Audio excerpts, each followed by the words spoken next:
I feel that as a director or anything, or as a leader, you can be stubborn and not humble and think that you have best ideas, and that when other people tell you something, you think that you know better. Or you can be humble and understand that actually, in this ecosystem, there's so many smart people, so they know better, most likely, and if they repeatedly tell you something, that your talent should be in aggregating this. So that's where it comes from, right? So when you understand what you'll do with RWAs, with communication, with PT, then it's just responding to all of this and being willing to do that. It creates that more servant role of the executive director rather the one that tries to build a vision.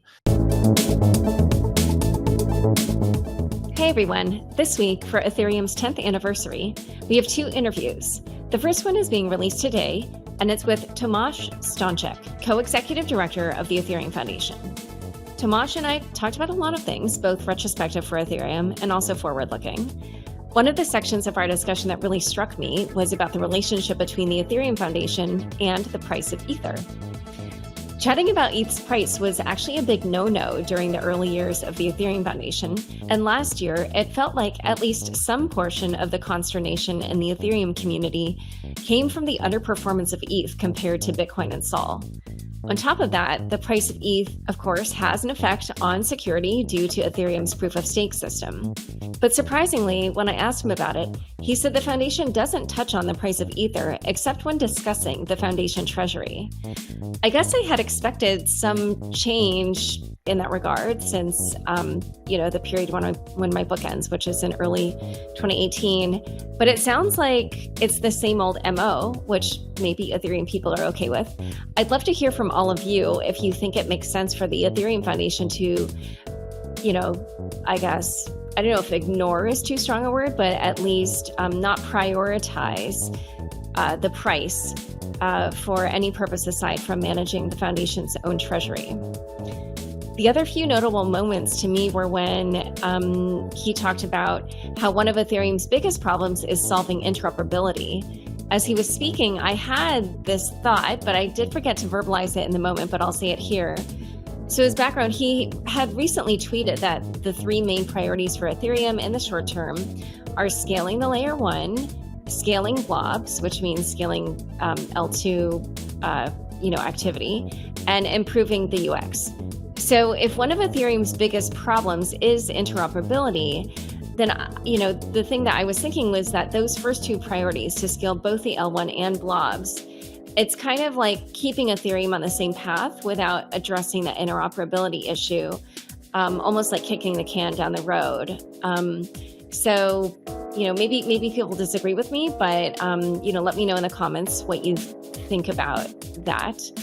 And on a related note, Tomasz also said that he advocates that all assets be minted on the L1. And he gave some examples of, creators doing so. And, I asked him, would he also say, for instance, that these new creator coins that are being minted on Zora on Base should instead be on the Ethereum L1? He kind of seemed to support that notion, which was interesting. I guess we'll see as time goes on whether or not that becomes a standard. And the last thing that I found especially memorable from my discussion with Tomasz was that he kept connecting Ethereum to the coming wave of innovation in AI, mentioning that Ethereum could be used to help resolve issues with AI centralization. I'm interested to see where that goes. Hopefully it'll be before our robot overlords conquer us. As always, I hope you find this conversation illuminating. Let me know what you think in the comments, and we may quote your comment on the show. Heads up, everyone. We've got exciting news. Bits and Bips, our Macro Meets Crypto show, is officially spinning off into its own podcast feed, YouTube channel, and X account. If you've been enjoying the deep dives into interest rates, monetary policy, and how they intersect with the crypto markets, make sure to follow Bits and Bips wherever you get your podcasts, on YouTube and on X. You'll find the links to YouTube, X, and other podcast platforms in the show notes. If you're watching this, there's a QR code on screen. We'll be posting here for a few more weeks, but starting in September, Bits and Bips will launch on its own feed. For now, we will publish longer clips from the show on those accounts. Remember, go to the show notes now and subscribe to Bits and Bips. That's Bits, +BIPS, spelled BIPS, on YouTube, X, and wherever you get your podcasts. Ledn is a leading platform for Bitcoin-backed loans, offering a secure and transparent way to unlock liquidity without selling your Bitcoin. Issuing loans since 2018 and earning over 1,000 Trustpilot reviews. Learn more at ledn.io. Mantle is pioneering blockchain for banking, a revolutionary new category at the intersection of TradFi and Web3. Follow Mantle_official to learn more. Hi, everyone. Welcome to Unchained, your no-hype resource for all things crypto. I'm your host, Laura Shin. This is the July 31st, 2025 episode of Unchained. Today's guest is Tomasz Stanczak, co-executive director of the Ethereum Foundation. Welcome, Tomasz. Hi, Laura. Great to be here. Thank you for the invitation. All right. So, as we just mentioned, today is the 10th anniversary of the Ethereum blockchain. It's a monumental achievement. I tweeted that the chain has had 100% uptime. It's number one in client diversity, number one in TVL, number one in ecosystem developers. So the Ethereum community has so much to be proud of. And we're recording this at this moment when Ethereum has kind of like a new outlook on life, I would say. Last year was maybe one of its tougher years. Obviously, we saw that it lost ground against Bitcoin and Solana in various ways, both price-wise, but even, for Solana, even lost some developers compared to how much Solana grew in that regard. Ethereum was also not at the center of the last crypto craze, which kind of was the first time to happen in its history. And then, as I'm sure people are aware, toward the end of the year, there was kind of a mini revolt, I guess you could say. We saw some longtime Ethereans leave the community. They were publicly criticizing the foundation, demanding change. So, Tomasz, you now join the Ethereum Foundation, and you are part of this revitalization of Ethereum. I know you've only been in this co-executive director position for a few months, but you've been making palpable changes.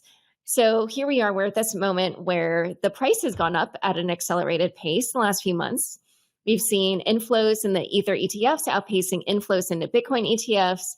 There's a whole slew of Ethereum treasury companies that have been launching. It's like literally, there was another one yesterday.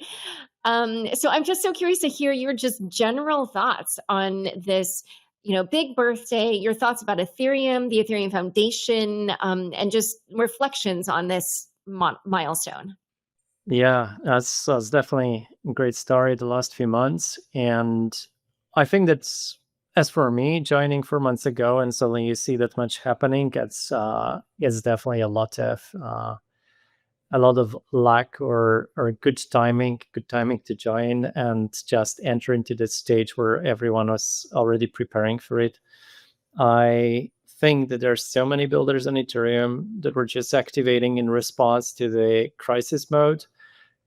They all took a few weeks or a few months to start and build. And when you see all the treasury companies, obviously that's been in the making probably for a while. Joe Lubin has done amazing work in that space, and you've seen probably a lot of effort and effective work from Vitalik and Aya and the EF management and all the team leads that realized, there's lots of push from the community to move faster, to react to the changes in regulatory framework.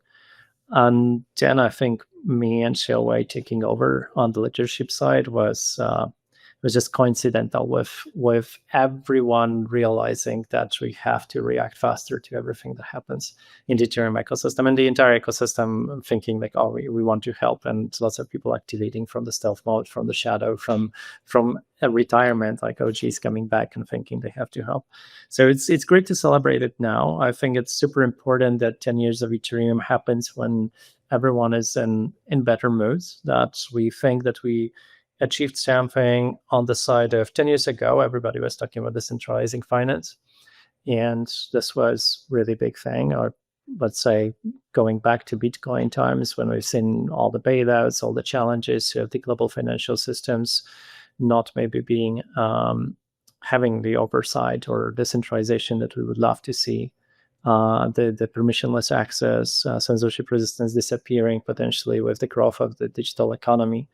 And we had to react, and we see the community achieving so much together. And this is the celebration, and I think it sets beautiful timing for the next 10 years, as it gives a feeling that if we dream big, we can achieve big things. So if we dream big now for the next 10 years, and if we understand what the fears and the biggest challenges of nowadays are, and I think it's all around AI centralization, then this is great. This, again, we can feel like we're writing white papers, like we gathering together the communities and start having discussions. I don't know, like the fireside conversations. All of this is so cool about this technology and the movement and the community. Yeah, so I'm so glad you mentioned narratives, because I'm sure you're well aware there's been so many narratives for Ethereum over the years. We've all heard these phrases: a world computer, a decentralized app store, an infinite garden. And I was just so curious, like, what is Ethereum to you? And I would love also, so it's a two-part question. If you were to describe Ethereum to somebody who isn't in crypto, just pick any random person on the globe, but at least let's give them a bare minimum of, like, a smartphone or the internet or whatever. I'd love to hear. So what is it to you? And then how would you describe it to whatever random person you'd like to describe it to? So first, answering the question about all the different narratives, I think it's also part of the Ethereum. There are many narratives. That plurality of Ethereum is expressed by people dreaming their own vision of the world, or their own changes that they want to introduce to the world through Ethereum, and thinking about that part of Ethereum that describes best of what they want to build.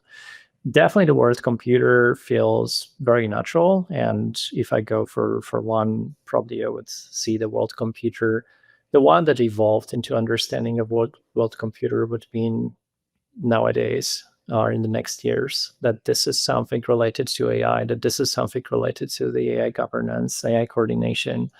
That is something that transcends between the physical and digital, that it connects maybe automation, robotics, automation, and the finance system. And then now, even with emergence of pushing ideas directly to chain and monetizing ideas, like what you've seen on Zora recently, that's also part of it. So now coming back to how to talk to people about Ethereum when they want to understand it better, I think best to describe it would be as a technology for the global coordination of economy, for allowing everyone to connect permissionlessly to the single coordination layer of everything that's happening in the world, allowing people to buy, sell, invest, grow, share, coordinate, whether financial ideas or scientific discoveries of the governance on any level, either on the hyper-local level or on the global level. So that's how Ethereum works. It just delivers this set of agreements of how we can build all of this together, like, so a set of standards, and it just exists there, and it should be less and less visible. But what we're building on top of Ethereum is more and more visible and more impactful. So, earlier when I asked you kind of about this milestone, I was curious, what your perspective is on how Ethereum has evolved, like what you feel like the various stages of its development is, and what you think the current stage of development is. Yes, I was saying today that in a way, Ethereum hasn't changed, because there were many visionaries 10 years ago, and I think they've seen the world that we see now. And but the progress in bringing those dreams and those visions into reality definitely had some stages of, maybe in the past it was more of an experimentation stage, and then realizing that you need time to bring the approach to the infrastructure, to building, that is a bit more robust, a bit more really long-term security and resilience focused. So I think we have much of it nowadays. When we celebrate 10 years without interruption, it means that we celebrate 10 years of a lot of dedication and effort from people that are ready to just, without like specific coordination in a given moment, but more like the long-term coordination, being connected to the network, to just be ready to wake up in the night, in the middle of the night, and think, like, is anything on the Ethereum network that requires attention. And generally, the network itself doesn't require any single person or group of people to wake up in the night. It's almost like going through the forex, going through the changes. And then you have like thousands of companies that runs the validators or solo stakers that just keep paying attention to all the live metrics of the network and building and adding and thinking many years ahead about the security and the risks. Like the process of design of the network, the discussions on the core devs are always with the security in the first place. And like, if you scale, how do you harden the protocol not to scale with risks to the network? And this is the stage that says, okay, it's a mature network to onboard global finance, to onboard global economy. And now we see the stage of adoption as well. So, right, you had experimentation, you had lots of experiments going wrong, but with like lower, like the smaller amounts of money or bigger amounts of money as well. And like the now DAO. yeah, the DAO amount, like if we calculate it in the nowadays terms of like nowadays price of Ethereum, but like I think if we go back at that time, so like everything was smaller really in the context of global economy. And at that time, I remember 2017, 18, 19, people were asking me like, so what will be happening with Ethereum, and why would not everybody start competing with those like degen builders, with the builders that's just our core devs there? Why the banks are not coming to take everything away from others? Like, when don't they start the companies? And I said, like, the money was just too small at that time. So even if we think that was big, for many financial institutions, it was just too small. It was nascent technology with small numbers. Now the numbers are bigger. We're talking about multi-trillion-dollar economies. We're talking about multi-trillion-dollar stable coins, products. And we see global adoption. And it's even not there yet, but it feels unstoppable. And this is beautiful. In the next stage, what will be the next stage? I think the next big challenges, and as I mentioned, the fear of AI centralization, the globalization of coordination networks, like those AIs and robotics merge into one thing. And we want to ask where the humanity goes with this. And I think Ethereum was always ready to attract thinkers that want to discuss really big topics, like big threats to humanity. It's just finance was the first thing. And so I'm curious, like, when you look at all these stages and you're looking at this current stage of adoption and looking forward to what Ethereum will be, what do you think the EF's role has been at those earlier stages, and what do you want its role to be now? As for the foundation, when I look back, I think it was very important as a coordinator. It has been very important as a coordinator. And that's so I'm thinking about my journey. If I used to be at Nethermind, so starting Nethermind in 2017, and then the foundation existed there and gave us some grants after 1 or 2 years. And then obviously, as I joined all core devs channels, there were some people from the foundation helping with coordination, but at the same time, we were totally independent, and our interactions with the foundation were very, very limited, which even is important in the context of when one was joining as a co-executive director, people were saying, oh, at the time, the foundation was failing because it was not in touch with the builders like me or others. But I felt always like, great, the foundation is there, but I don't want to feel that the foundation is coordinating my work. I mean, is managing my work. It's great. It will be coordinating greater efforts. But like many people, I think I was building some part of Ethereum that felt like my Ethereum or our Ethereum. And many people in the community do that same thing. They don't want the foundation to say Ethereum belongs to foundation. And foundation never tried to do it.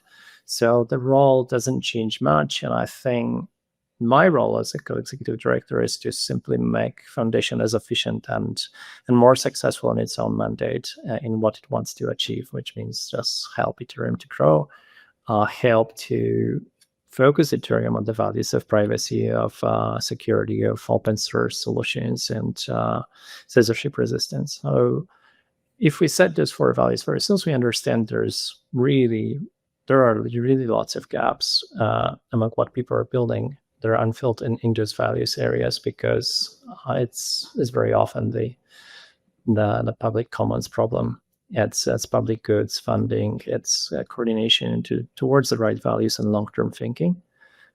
So we continue doing this, and then underneath all of that, coordination of protocol as something that is very robust, resilient, wanting to win through impact, being just built in the confidence that Ethereum network, the protocol itself, will always be the strongest, and never accepting the weakness of the layer one and Ethereum protocol. I think that's the foundation's role as well, to help to do that. All right, so in a moment, we will learn how Tomasz became co-ED, but first a quick word from the sponsors who make this show possible. Heads up, everyone, we've got exciting news. Bits and Bips, our Macro Meets Crypto show, is officially spinning off into its own podcast feed, YouTube channel, and X account. If you've been enjoying the deep dives into interest rates, monetary policy, and how they intersect with the crypto markets, make sure to follow Bits and Bips wherever you get your podcasts, on YouTube and on X.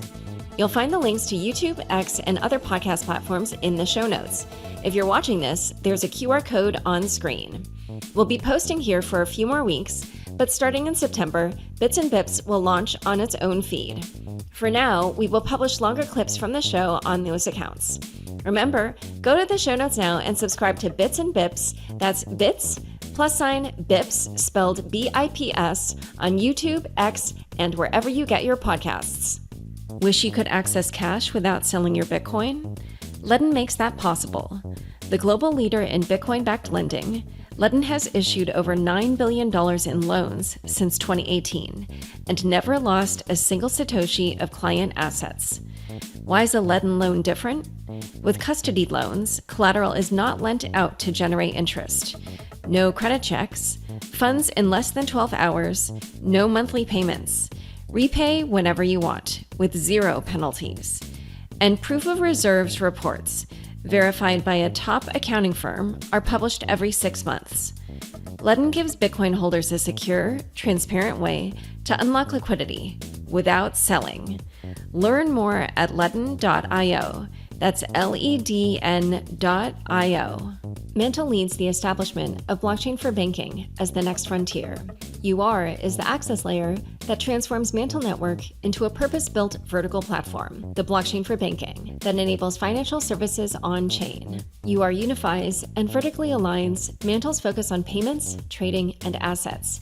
MI4, METH protocol, functions FBTC, supported by developer grants, ecosystem incentives, and the industry-leading distribution platform through the UR app, Reward Station, and Bybit launch pool. All economic activity within UR will be captured by Mantle Network to further drive value to token holders and establish its significance in blockchain for banking. Follow Mantle_official to learn more. Back to my conversation with Tomasz. So you said originally that in the process of becoming ED, or co-ED, you had a conversation with Aya, the previous executive director of the Ethereum Foundation, Aya Miyaguchi. And it was more just like, I think, informational, just a conversation. Maybe she was, just trying to hear more from the community. And then she reached back out, and it was after that that you became co-ED. So I was curious, what was the process for you and Xiaowei to become these co-executive directors, and why did the foundation decide to have 2 co-executive directors?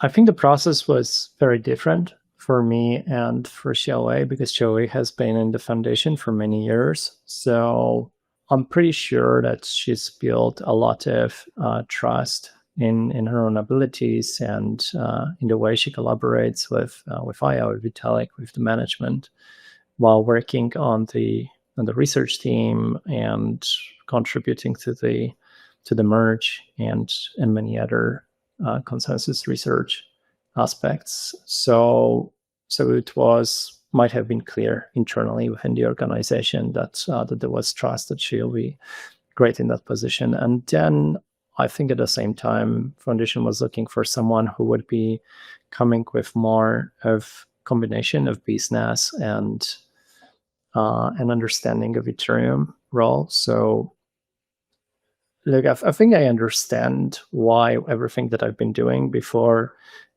really combines nicely into a profile that is good for the co-executive director role. So it's building business in Ethereum. It's working with a lot of other businesses in Ethereum because of building infrastructure, which means that you collaborate with many of the DeFi builders. I worked on my own DeFi project through Euler. I've been working with many L2s and through Nethermind, working on infrastructure, launching also with the traditional finance businesses through twin stake. So this is institutional staking. All of this together, it seems like, oh, okay, touched really many aspects of Ethereum, and also being a builder myself, right? So my first 3 years or even 4 years at Nethermind was just developing every day. I picked up yellow paper and I picked up tests from Ethereum. Oh, you see, this is the important role of the Ethereum Foundation. All the tests and yellow paper, they were prepared for the foundation. You can pick them up and it's like a spec and you can build it yourself. And then maybe it's easy to think like, oh, it just appears magically on the internet. So for 4 years, I was coding. The first 1.5 years or so was like totally independent. I didn't even know that the Alcor devs that I could join it, and I was coding the application, so the Nethermind client. And now asking about the process. So yes, I think first time I talked to Aya at Token 2049 in Singapore. Maybe at first I talked to her at TIFF Tokyo in March, and then I talked to her at Token 2049 when she asked for some kind of discussion when I could provide feedback on how foundation can work better with attracting talent, with the leadership, of finding leadership after Danny was stepping down. And then again, I was reaching to discuss with the foundation some of the arrangements related to bringing some TradFi to work with the foundation treasury. And that's when I responded by saying, "Oh, actually, let's jump on a call and have a discussion about something." And then I learned that something was about whether I would like to discuss the position of the co-executive director. And then it was lots of conversations about the conflicts of interest, about my vision of how to execute, and understanding best the vision of Aya and Vitalik and others, talking to all the management team, a few days together with the management team. So when you started, you did this sort of like listening tour. You talked to hundreds of people in Ethereum. Heard you say, I don't remember when this podcast came out, but I think you said 400, like maybe a month ago, to Cami Russo. Yeah. I don't know what the number is now. I slowed down with the one-on-one conversation. So I think around May, this started slowing down, and I started focusing more on some of the execution, the very particular outreach where I had conversations, and also there was lots of events in June. I think there was Berlin, Prague events, IFCAN, IFCC, so it was slightly different format. I think it might have been 500. Oh, okay. And what were people saying in those conversations? Lots and lots of things, but obviously some of them were aggregating into very coherent vision. So people were saying, what about the communication, marketing, visibility? What about L2s? What about the fee secrets to L1? What are the future exciting things to build on Ethereum? What about the founder support, onboarding developers? They would ask about how about presence in US? How about the DevCon, DevConnect or events in US? Where how we'll build the Ethereum hubs, like the communities that will accelerate founders. And why don't we engage with DeFi enough? What we'll do with allocation of treasury? Why no transparency? How we can support institutions on privacy. Some people would say, what about privacy? What about losing values potentially of like if there are traditional finance institutions and there's capture of Ethereum? Why don't we scale? Why rescale? Everything, right? So, but there will be probably like 30-40 common terms that started being like some design aspects, UX, interop was coming all the time. So then after a while you start realizing, okay, we have more or less everything. and we just start addressing one by one. Every single thing has to be addressed. And so, at this point, like you and Xiaowei have kind of released the main things that you're focusing on, which is scaling the L1, scaling blobs, which means, enabling more activity on the L2s and improving the user experience. So, I was curious, like how you decided upon those and like why those three felt like the three most important things to focus on. Yeah, we had some conversations recently when Vitalik was almost saying that like, oh, it was like two rash decisions. So like you see the decision making here is really pick up what everyone is saying and just feel it and understand why it's important for everyone and start pushing in that direction, but also understanding that this is short term and you have a long-term things that have to follow straight after. And now when we say scaling L1, scaling blobs and interop UX, we said that this will be 12 months of focus. And this was 3 months ago when we started talking about it, which means that now we have Fusaka and then Amsterdam, and there should be 2 forks that will really show that we can deliver that. And much of it is helping with the ACD, like foundation of how it should participate in ACD and how foundation should express what we've learned from the ecosystem to ACD as well, and for the interop event that we organized in Berlin. So we had Okay, coming back. So you asked me how did we decide? At some point, Josh Rudolph posted something like this on Twitter. He said scale L1, scale blobs, and interop UX. And I thought like, oh, he captured the essence of what everyone is saying. And I just like retweeted it, and I felt that everyone felt it, and there was like no real complaint among many conversations that I had. It's going that direction. I started repeating it, and people liked it. And I thought like, all right, this represents the mood of the community. But then we also realized that, we had lots of discussions with the board about this might be potentially losing some of the protocol hardening aspects. Like, did we talk enough about security, about censorship resistance, and I realized that for the short-term focus, I will have to push that this has to stay while we build understanding of the community that some things are really eternal and always there underneath. Whatever we say, you cannot really treat it as an override of those values of security, privacy, censorship resistance. So now the messaging is probably much more consistent. We show that protocol hardening. We show that this 12 months is also having a transition, and we'll start talking about it much more during DevConnect, that there'll be transition to the multi-year roadmap into protocol hardening, the post-quantum security, the better models for data availability, and many other things. We also started that one trillion security program about thinking about further hardening of the protocol security of Ethereum. That this is what really many institutions or users are saying is very important, security of the network. So let's say double down on it. Like it's probably very important when you start thinking about things like products or marketing wise, that instead of trying to suddenly appear in the areas that people don't consider that you belong there, you should really focus on the areas where people think that this is your advantage, this is why you exist, and just say that you get even better there.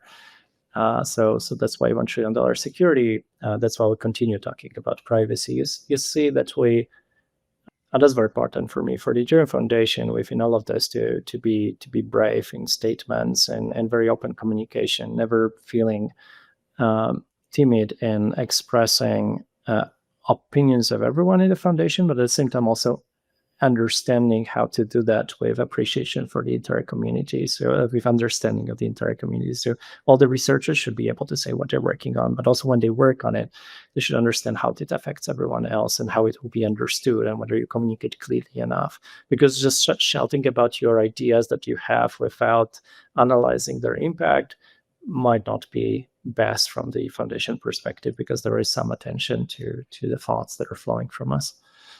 So wow, I drifted away from the early topic. So but I mean, honestly, that's really interesting because this almost gets to like, so I'm just going to make an analogy. There was a period where Bitcoin kind of went through the laser eyes period. Mhm.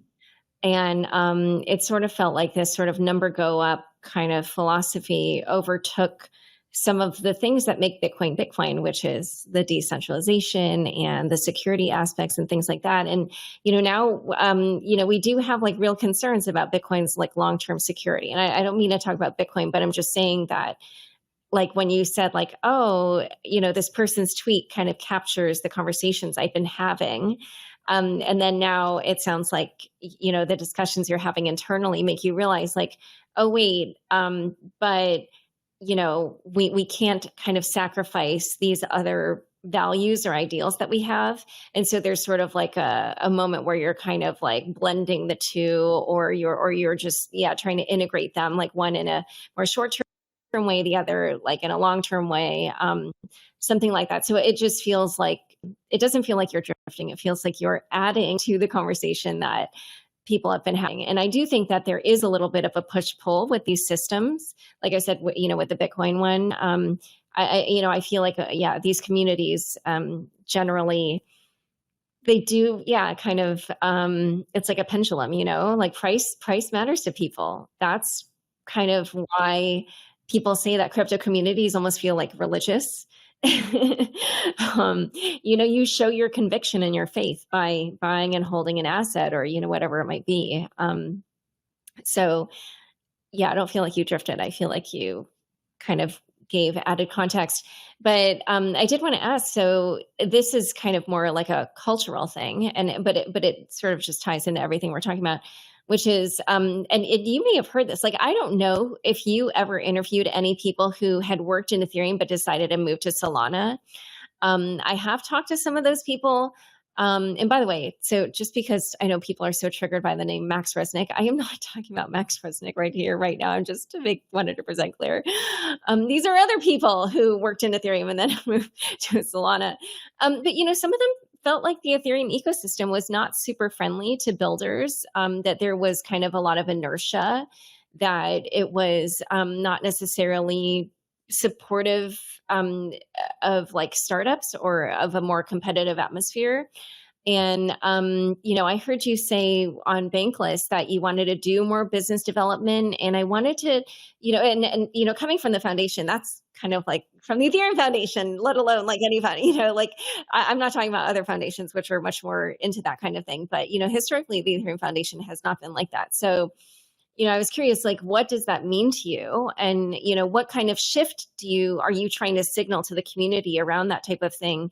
In terms of like how you would like the foundation under your term to be. Sure. Starting with a question, whether I spoke to people that moved to Solana, maybe, some of them that moved to Solana entirely in a way, yes. I met them through the journey also the last few years as a nomad and visiting all the different communities. And also in the last months, at least, I spoke to some fans or accelerators that started working more with Solana over Ethereum.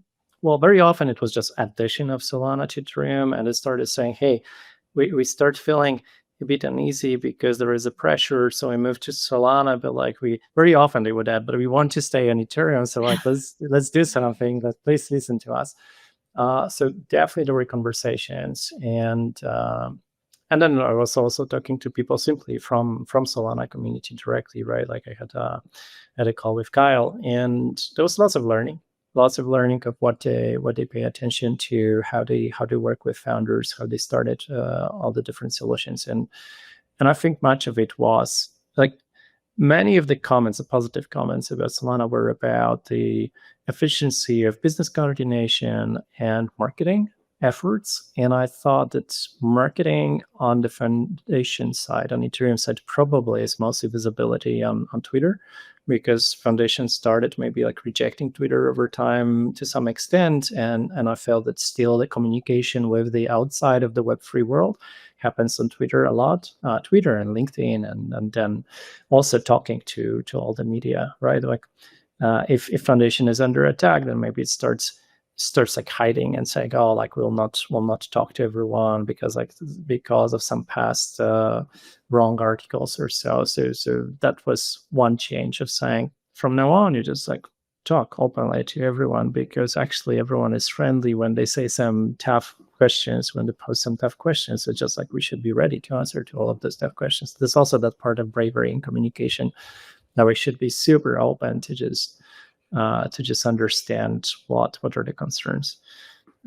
So coming back to the topic of what we wanted to do on the business development side. So very early when joining Foundation and talking to people, I realized that James Smith had a very nice vision of how to accelerate the ecosystem development functions and how to structure those.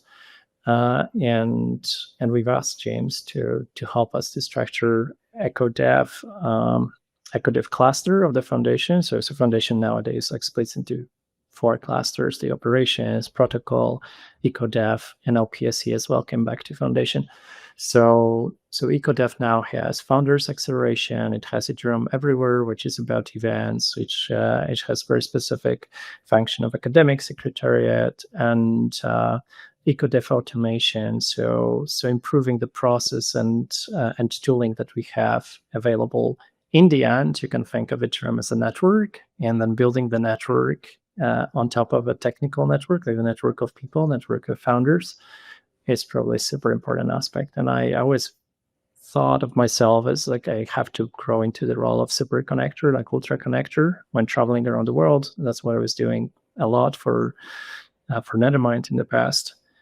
Just appearing and asking people what do you need to build, and then thinking of who can help them, and just building that the network of connections everywhere, wherever I was going, and thinking that if you do that, then naturally you're embedding yourself in many of those connections, but without pushing yourself, without selling something, but just being there ready to help, and then people know you and they reach out if they need help. And that is very, very satisfying way of building business, and also extremely satisfying way of building the network. Just like very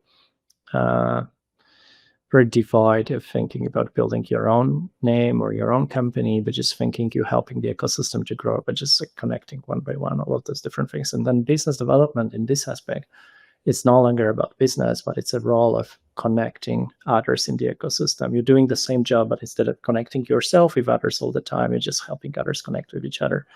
And that's the role that James is understanding perfectly. And he also built a fantastic team, like for enterprise, for founders, for developers.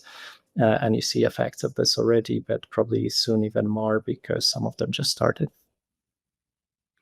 Yeah, well, I saw also you tweeted about what you called a secondary roadmap. So some of this kind of BD or culture stuff might also play into here. I'm just going to list like some of the beginning ones that you mentioned, which are always mint assets on L1, which I found interesting. This would mean like no NFTs on like layer 2s or something, I'm guessing, or no, it's okay. It's an invitation to mint on L1 and then immediately move to L2 for larger, more valuable assets. So thinking that whatever is of higher value, you just anchor it on L1 and then move it for like if you want to trade it very, very rapidly, or maybe even in localized markets or with some innovation to the UX, then you go to L2s.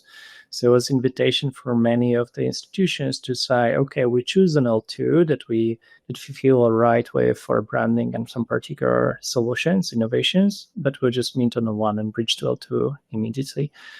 So we felt that it would represent best the security model for Ethereum for the larger value assets. And it's the same for the high value identities on NFTs. Like, so if you want to play for NFTs in a commercial sense, maybe something like, when you, I don't know, I remember that from childhood when I would buy a bubble gum, that would be something inside that I could collect, right? So this is, let's say, commercial NFT. So then probably you want to go to an L2 and have something that has that value over time, but it's more collectible aspect than brand building.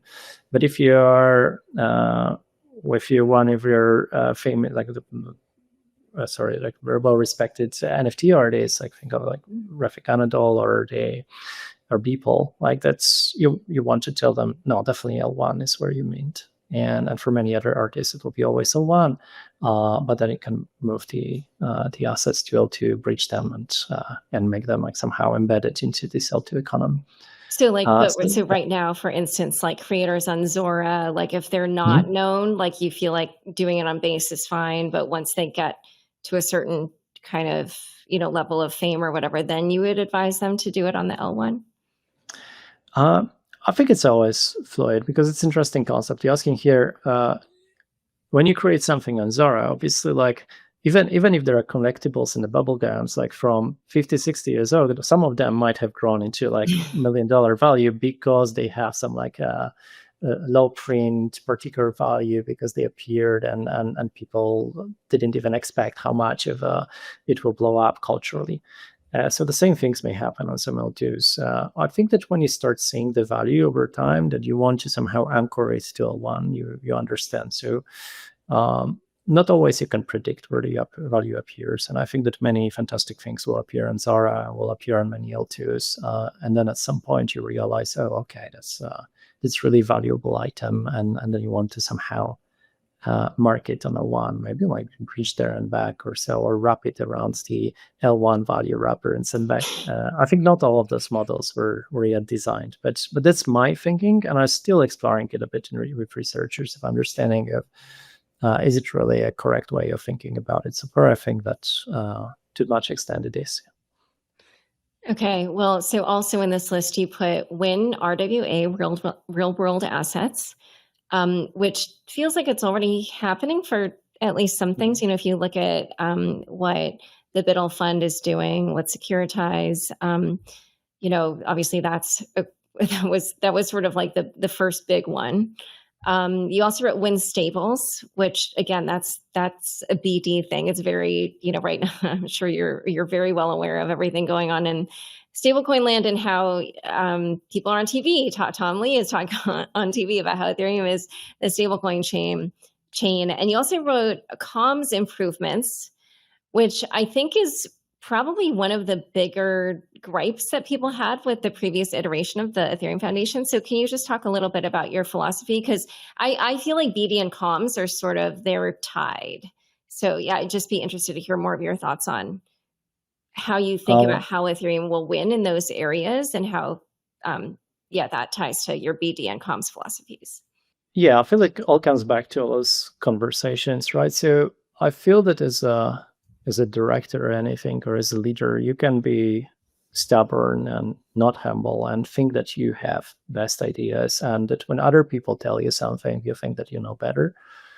Or you can be humble and understand that actually, in this ecosystem, there's so many smart people, so they know better, most likely, and they repeatedly tell you something that your talent should be in aggregating this. So that's where it comes from, right? So when you understand what you'll do with RWAs, with communication, with BT, then it's just responding to all of this and being willing to do that. It creates that more servant role of the executive director rather the one that tries to build a vision. Look, Ethereum has fantastic visionaries. I mean, it has Vitalik, right? So who started the thing, and you don't want to just push it into thousands of visions and no execution. You want to have people who come and say, like, we just execute, we continue, we listen, and we think how to do it best. So this is about communication. I think that communication on my side is just telling people, instead of focusing too much about sharing your own views, think about everyone and why we're building that and how you can reflect it and how you can answer questions and how you can listen rather than just talk. And this is not the most standard approach, I think, in Web3, because we're used to thinking that the growth is through building your own branding and sharing your controversial opinions very often as just this engagement, looking for engagement. So I think this is the way to win, and this represents also very well the collaborative aspect of Ethereum, and it also responds to many of the questions about L2, L1. And then it's funny how the single concept, how it touches so many different things. When people come to you and say, like, how about the L2 versus L1? I said, it's not versus. Let's just start communicating and sharing and thinking, behaving on the human level like it's one network. And it's the first response to the interop. Because technology for interop, sure, is very challenging and complicated. But if you just build a technology but people feel like they're not working together, then there's no interop. Yeah, so this is aspect of winning. And you were asking about this, and you were asking about, I think I missed like half of your question Like here. Not that I didn't. communications, like your philosophy around how the EF should communicate to people. So that's that thing. Yes, that's what I mean by that. But listening mostly, and then responding to what people want to hear. Every now and then you talk about vision. Sure, we can say now we really want to have an attention to the next 10 years. But even when we start talking about the next 10 years of Ethereum, I think instead of focusing on what Vitalik says, what Justin Drake says, what any one of us would say, we started asking questions more and more like, what's your vision for the next 10 years of Ethereum? Like, what's your white paper? What you're building? How you envision the world in the next 10 years? We invited all the communities to meet together around the world, and probably they had those conversations, right? Like, so that was me talking about, instead of thinking about the past 10 years, think about the next 10 years. It's not because there's no appreciation for people that build Ethereum. There's massive appreciation. And I know people give their lives, professional lives to Ethereum, and they breathed with it, and they sometimes burned, and they sometimes burned and came back. And this is beautiful. When I say let's talk about next 10 years, it's just to spark again that feeling that, even as we see how much has been built, there's like also nothing has been built, but not in the sense we haven't achieved something, but there's so much more. And it's just is growing because the vision is so broad. So this is the aspect of communication, giving the voice to everyone, and this is also decentralization of voice and amplifying it. So acting as a super efficient amplifier, connector of voices of people, building spaces to work on it, building technology to work together. It works, and it helps founders, because founders have to be excited about something, right? So it's sure the money is there always in blockchain space, but I say that even whenever now I see OGs that somehow reject the money and get a bit disappointed with the approach of new founders coming and just like grabbing some quick wins at the beginning, or chasing some coins, I say like, look, I'm like, you can study the history of almost every single OG, and that's how they started. It's just that people so quickly realize that they just thought that this is what drives them, but this is not what drives them. Like they started, after 1 month, they just like forget what they did. Like they invested in something, bought some coins here and there, and then they realized, oh, okay, actually, I bought it because I was excited to build, and I started to build, and I almost forgot. And this is why people keep it forever and they never sell. Because they stay for everything that brought them here. So I also wanted to ask, the Ethereum Foundation has had, we'll just call it an interesting relationship to the Ether price throughout its history. I do think, from my book, it became very clear that the Ethereum Foundation had this sort of like fear about the SEC from the crowd sale and all these things. And so during that time, there were actually kind of like strict, admonitions to not talk about the Ether price. And, I wondered like what your perspective is on that. How much do you think the Ethereum Foundation should consider the Ether price when making decisions? What kinds of decisions do you think should factor in the Ether price? And, when you, what would your vision be for what people think about Ether, the asset? And I'll just throw in the phrase ultrasound money while I pose that question, because I'm just curious, like how you think people should think about it. So I know 3-part question again, sorry for the complexity, but how much do you think the Ethereum Foundation should consider the Ether price, and for which decisions? And then, how do you want people to view the Ether price? So the foundation doesn't really talk eternally about Ether price. So since I joined, I don't think we ever talked about Ether price in any other aspect than thinking about the treasury and spending, right? So obviously, Ethereum Foundation holds at the moment around $800 million in Ether, and now it's allocating it in DeFi protocols, which means that the price of Ether affects our spending, our planning, and budgeting. And this is how we talk about Ether price. It's never being talked about unless on the management level in the context of decision making or strategizing. And I think that nowadays, and this is beautiful about Ethereum, I don't think we have ability to influence beyond just like influences like anybody else. And again, influencing the price is really aspect of the markets, really, and the perception of the protocol. And if you think of the perception of the protocol, when people start treating it as whatever they define it, like as a store of value, they think like, will Ethereum be resilient? Will it exist forever? If they think of Ethereum or Ether as an asset as participating in DeFi because it's being very naturally native token of this very rich DeFi ecosystem on Ethereum, used as collateral, used for staking, its aspect of security, it's used in burning, and so you have all those different functions of Ether that just being observed by others, and everything that we do about the protocol is like as long as the protocol provides that promise of the security and resilience of the thriving system, then I guess some people will think that this is connected, some others will think not, and you have so many different interpretations from various institutions. Wait, and I'm sorry, when you say some people think this is connected, you mean the Ether price to the security of the network?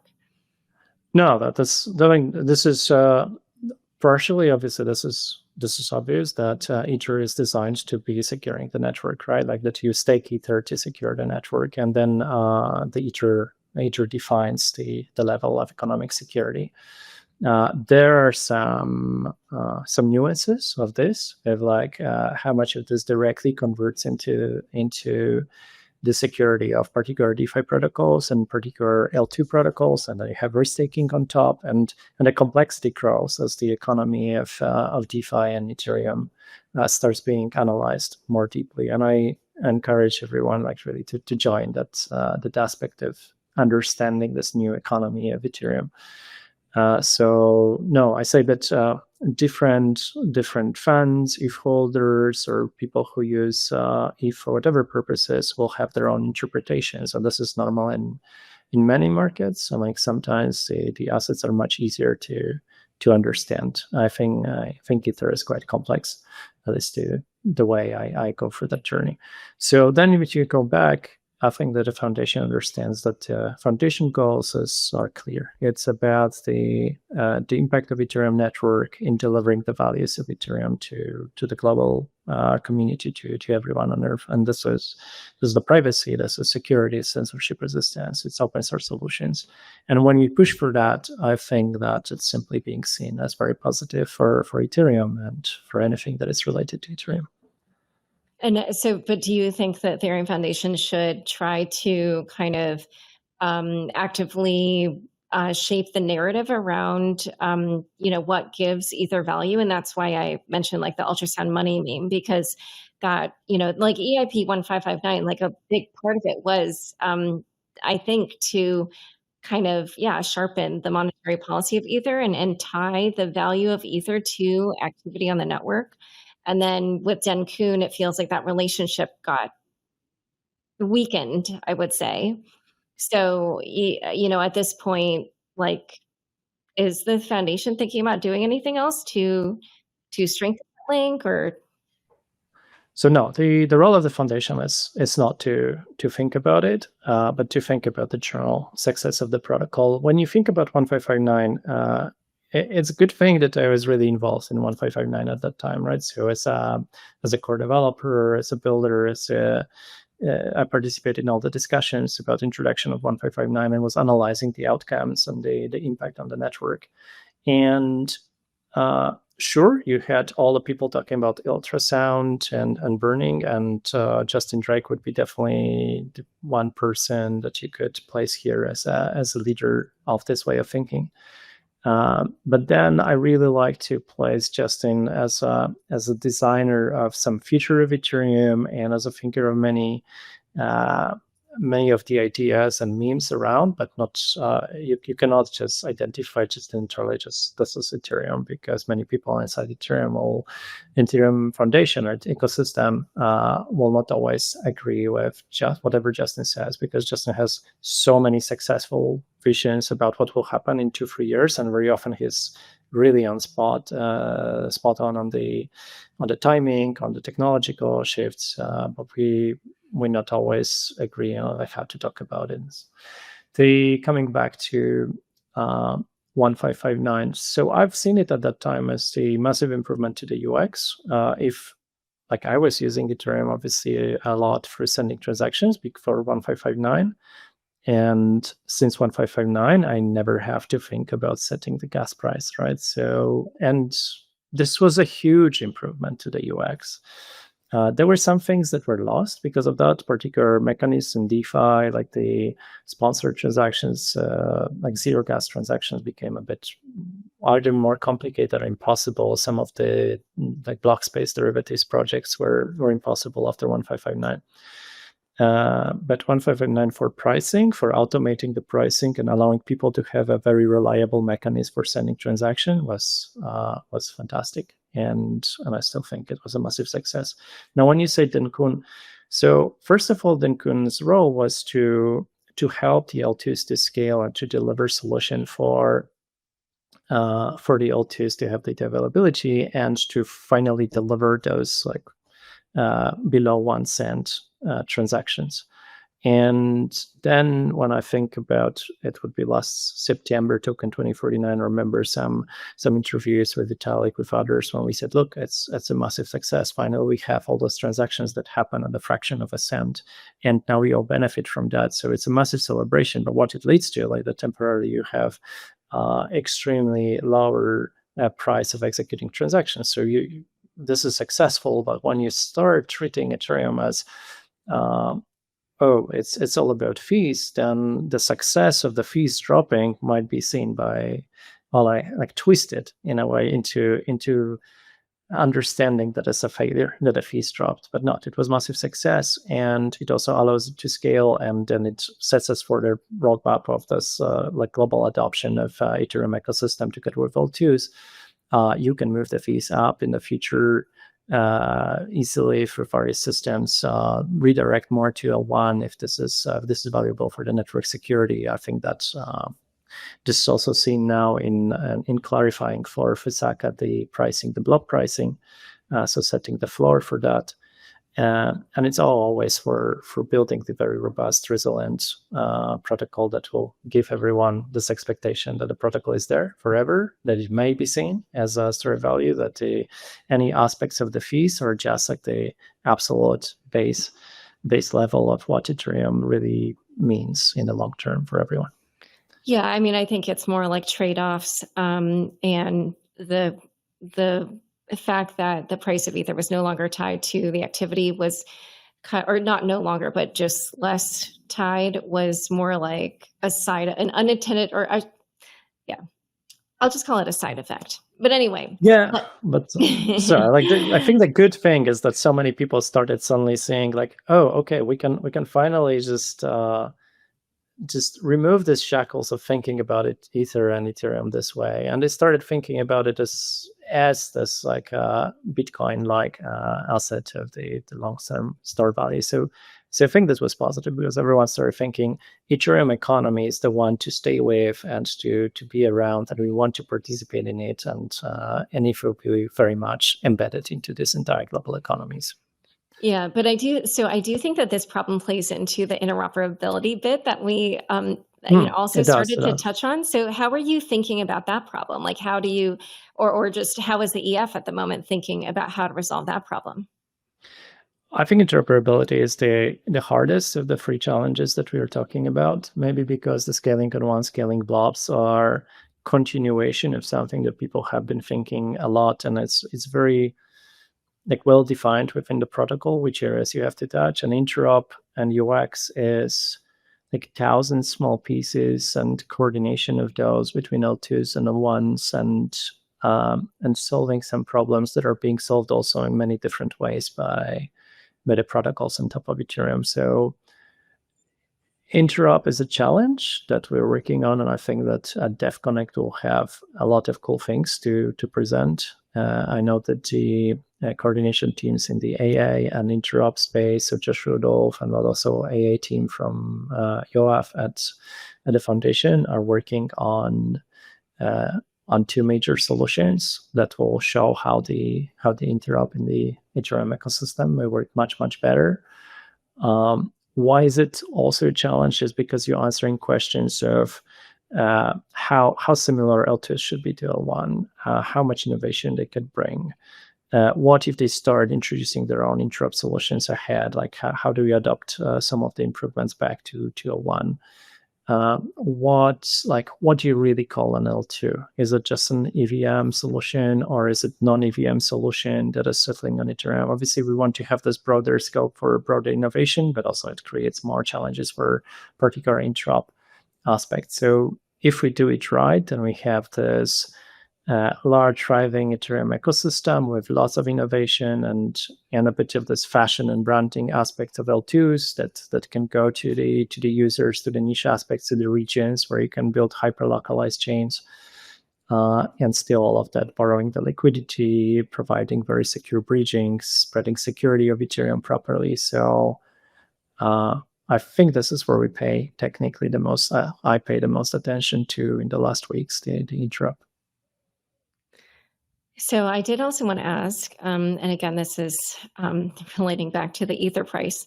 So here we are at this moment in time. There's all these new crypto treasury companies popping up. Just seems like every day there's multiple. Many of the recent ones have been Ether vehicles. So aside from SharpLink, which is, I think, the biggest one, or sorry, BitMine is the biggest. I think SharpLink is the second biggest. I'm forgetting, actually. So they're the top two. I know that. So BitMine is the one that's led by Tom Lee, SharpLink, Joe Lubin. There's Bit Digital as well, Ether Machine, GameSquare, BTCS, Ether Machine, ETHZilla. I'm sure there's more. And you guys did sell. Let's see. So you sold 10,000 Ether to SharpLink. The price was about $2,500, but this was only a few weeks ago. And today, Ether's trading at 3,800.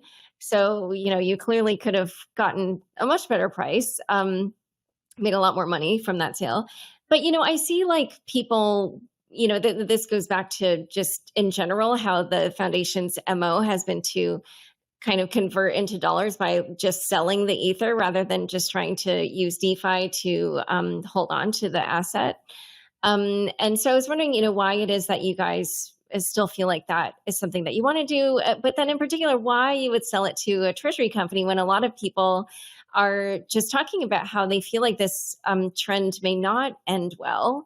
There is a situation where some of these companies might take on too much leverage.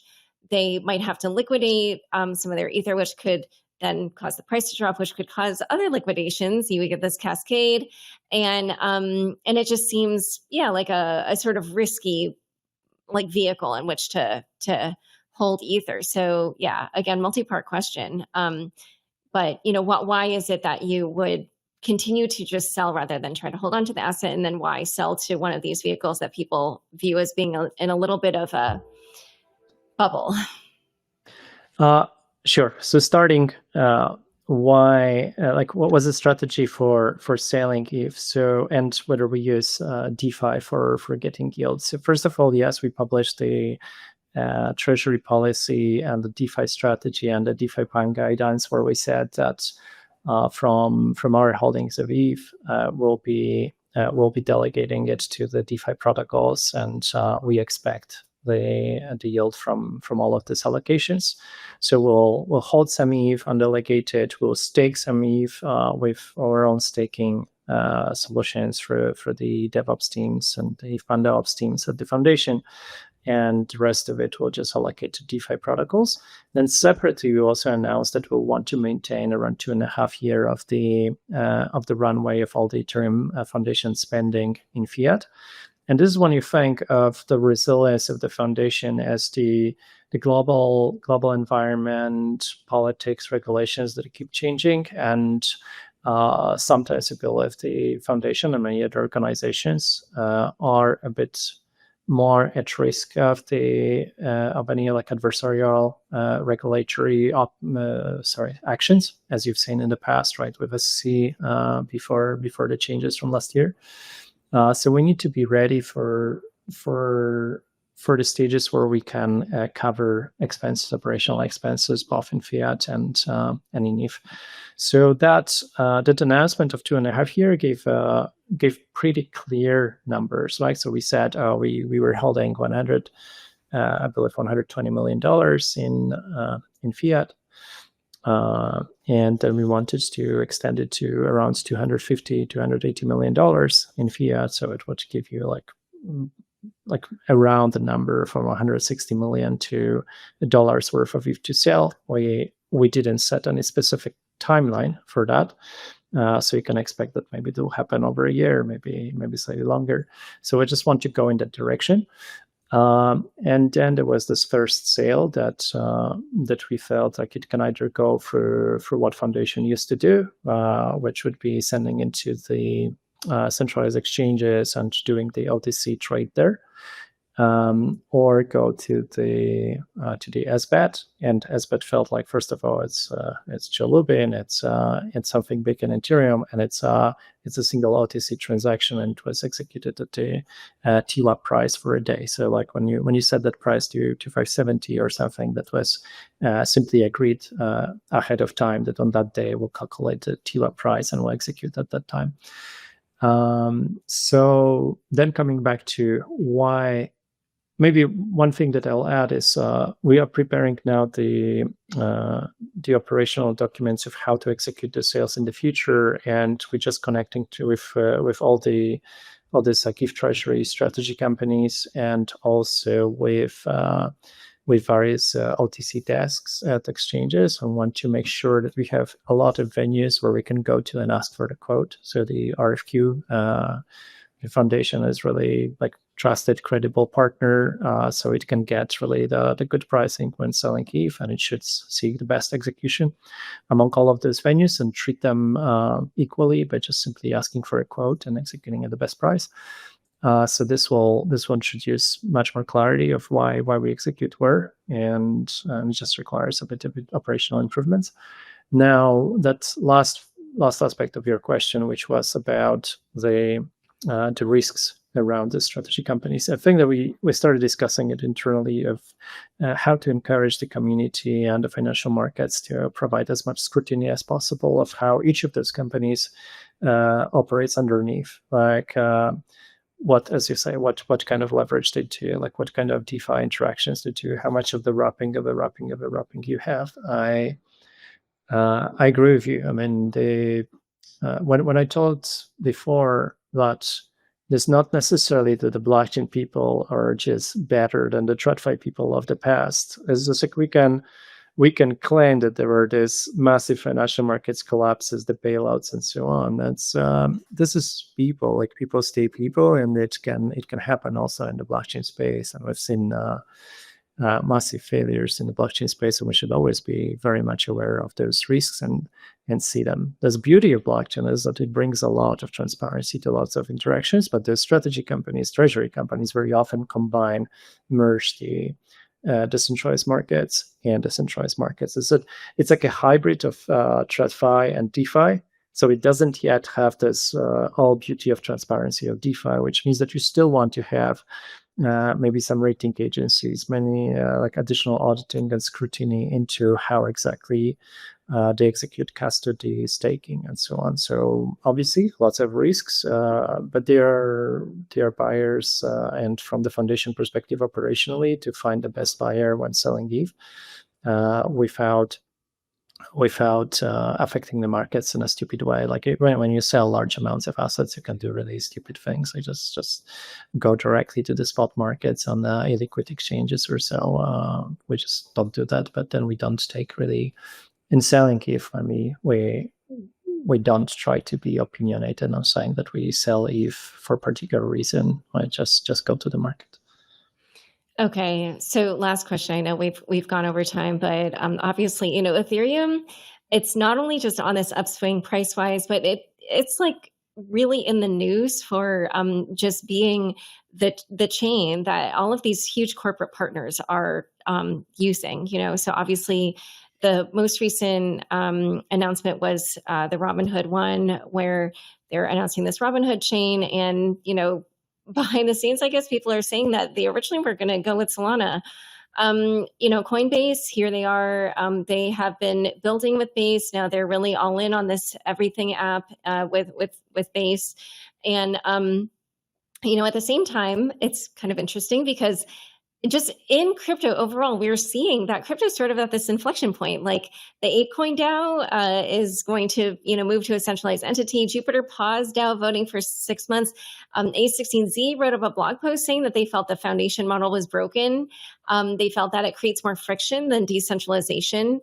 So I was just curious, Ethereum really has been one of the biggest proponents of the decentralized ethos. And I just wondered, what you thought it meant that we're sort of seeing this shift more towards centralized options, and just generally how Ethereum thinks about its partnerships with those centralized entities.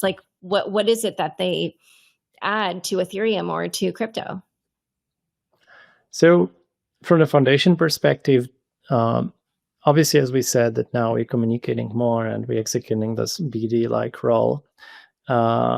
It remains that foundation doesn't go to those entities and doesn't try to arrange some kind of commercial relationship or transactional approach. We just come and help to connect with other players in the ecosystem. We help to by answering questions. We mentor them and we listen to what is needed in the protocol to address the real-world assets, real life problems.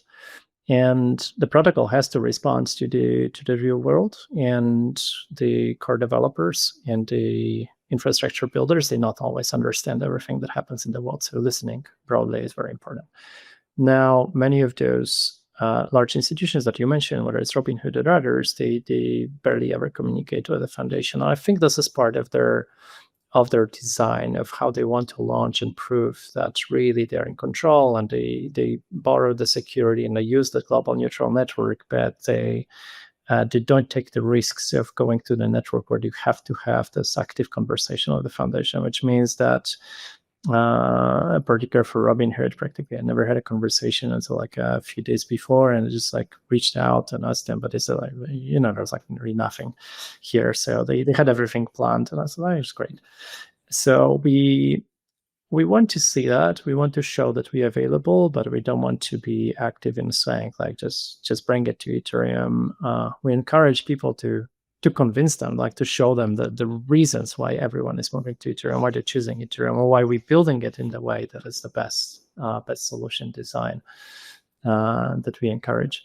And now, coming back to your question, when you say those institutions are launching, how they do that, why they would go to the foundation model, where I think that still you have the L2s in Ethereum that participate also in the BD process, and because they have this more branding, competitive niche aspects, so they may enter into commercial arrangements, or they may compete with each other. So that helps also the Ethereum ecosystem with innovation, with bringing on board other institutions, or guiding them through models, so maybe L3, L2, their own L2, or on one of the L2s. And the institutions will be choosing how much control they want to have.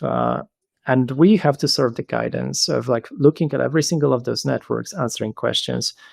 Are they really delivering what they're claiming on the security side, on the decentralization side, on the safety of assets? And this is really important role of the foundation. So you see L2BEAD providing this guidance on the stages of different rollouts. You will see our work on security and pointing out where are the problems, working on interop and showing where the interop works, where it doesn't work.